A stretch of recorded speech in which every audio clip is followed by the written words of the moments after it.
Well, we had a few players that we picked to excel, Scott, and we were pretty close. I mean, well, except for on offense. You picked Alante Brown, who didn't catch a ball, even though he was targeted a couple times.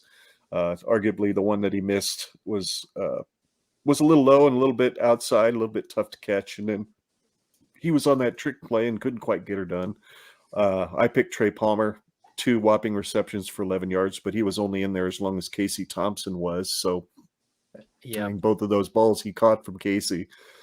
So you can see that those 2 guys are probably going to be pretty simpatico with one another all season. But if that holds true, if he's going to target him 50% of the time that he's out there, because that's 50% of Thompson's passes, right? If you extrapolate that out to a full game and he targets him 10 times in a game and he gets 5 yards at a time, 5 or 10, 5 to 7 yards a time, that's not a bad day.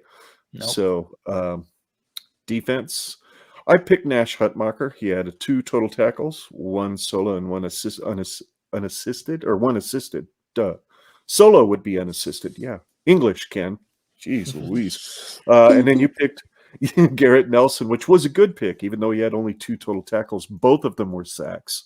Both of them were behind the line of scrimmage, and there was a total of 10 yards loss. But with the caveat, the fact that all he had to do was go, boop, you're down. Right. So, but yeah, were there any players that you thought, Luke, were going to throw some crazy numbers out there, or we're going to do make some excellent plays? So there's a lot of guys who did, and a lot of them weren't the guys we're expecting to start in the fall, right? I mean, how many plays did Thompson actually get to play? Like 13? 4? Was it really 4? 4 passes. Yeah. Well, there was 4 pass attempts. He was out there for maybe like 7 or 8 snaps, probably. And I think they had an interview lady walk up to him right after he got done. He's like, "You only had 13 plays. Like, how do you feel you did?" He's like, "You just had this face like, I wish I could, get out there and actually play." Like, and that's what I mean. Like, you couldn't really see enough to really kind of hope for numbers to be done, because I mean, we didn't even really have a spring game. We just kind of had that practice. And so I mean, it was at least good to see them out there and like moving well and playing well and having that chemistry at least show. So I'll take seeing that chemistry over seeing some high numbers in play.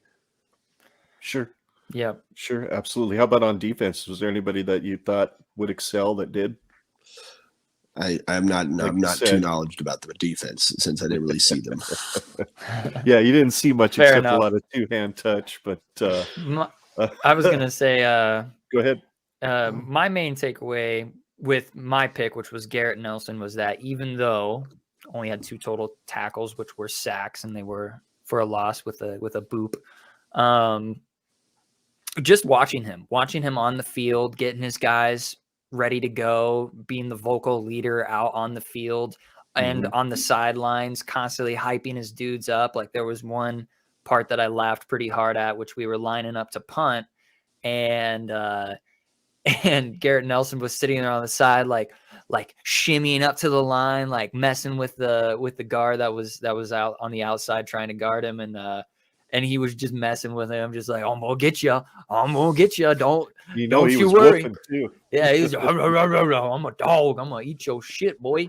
And that was one of those things that if there was anybody on the field that was a noticeable physical leader, just based on their presence, dude, Garrett Nelson was I'd have to agree exactly what I expected, but even took it a step further with just at any given moment, if you paid close attention to what Garrett Nelson was doing at any given moment, he was doing the right thing, and he was doing it with tenacity and with pride.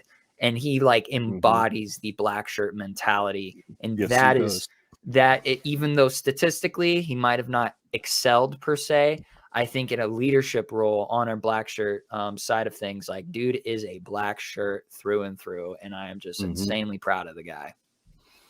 Yeah, that's absolutely true. I know you only got that YouTube video of the spring game also had just a little snippet of his interview with the BTN network, and he was talking specifically about what it really means to be a black shirt and what it means to do things right all the time, every time, not just on the field but off, and all those kinds of things. And yeah, if there's gonna be a bona fide leader in that locker room on that defensive side of the ball, if he doesn't have a captain's he doesn't get voted captain this year, I'll be, quite frankly, really surprised. But I think he will. I have no doubt that he will.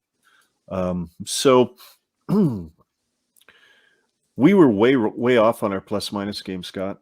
Yes, we were. but you know what? In our defense, this was back when we did not know what the format of the game would be. Last year, we went based off of last year's point total when they actually played football, and it wasn't two-hand. It was still two-hand touch in the first half, but it was an actual game. It wasn't just defense can earn points for this and offense earns points for that. So, we'd set it at 42. It was the plus minus number, and I'd pick plus 7 for 49. And you'd pick plus 3 for 45, and the actual total was 82. So, I mean, based on what we thought we were going to do, is there really a winner this week? I mean, I'm the one. I'd say you guys have to win since you guys went to the game at least and actually enjoyed yourselves. So, I mean, closest to the I don't know. I think if we were to just look at it just strictly from an offensive standpoint, I think you would have won if it were the traditionally point counted system, because I think across the board on both sides of the offense, they were balling out.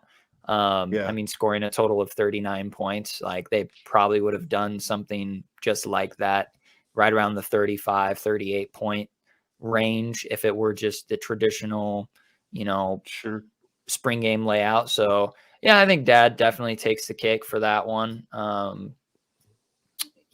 think that's pretty much it. You win. Good job, Dad. One whopping point. So, and then as I mentioned to you, right as we got on the stream here, or I think it was, that I completely forgot to post the plus minus game on Facebook or Twitter. So nobody got to play with us. So wow. I was wondering what I missed out on. Yeah. No, you didn't miss anything. See, anybody can get second. I'm telling you, it's a very strategic game. Yeah. You gotta be right there. All you have to do is you just can't get something. second if you don't get the chance to play, and I didn't even give you a freaking chance to play. So I mean, I got second fair and square. So anyway,